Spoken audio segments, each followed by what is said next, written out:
Ces messages inondent de plus en plus les boîtes mail. Un courriel d'une personne inconnue ou une pièce jointe qui contient un virus. Des milliards d'euros disparaissent ainsi auprès des entreprises, des institutions et des citoyens.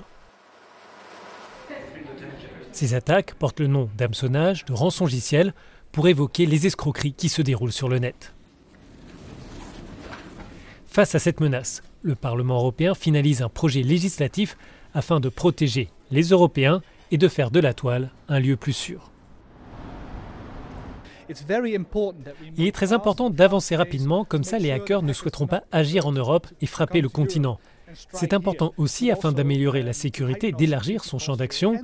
C'est important enfin parce que nous avons vu pendant la pandémie un nombre plus élevé de rançongiciels à travers le monde et en particulier en Europe. Nous avons vu des hôpitaux attaqués mais aussi des institutions. Le consensus politique est particulièrement large sur le renforcement de la sécurité des réseaux dans l'Union européenne.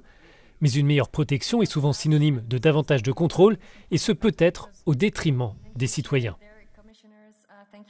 Non, la cybersécurité n'est évidemment pas un élément contraignant et bien au contraire, les outils et solutions qui sont développés par les entreprises de la confiance numérique sont des outils qui vont permettre de garantir justement nos libertés et c'est pour ça qu'il est urgent de se doter de corpus réglementaires.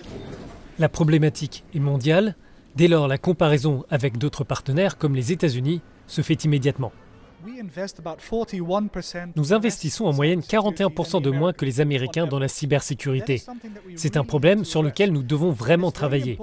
Et il est très important d'agir afin de lutter contre les menaces qui viennent principalement de Russie, mais aussi de pays comme la Chine, l'Iran et d'autres qui essayent d'infiltrer nos réseaux afin d'obtenir un avantage géopolitique. Les conflits ne se règlent plus uniquement par les armes, ils se déroulent aussi par écran interposé. Pour le Parlement européen, il faut aussi agir afin de ne pas perdre cette bataille technologique.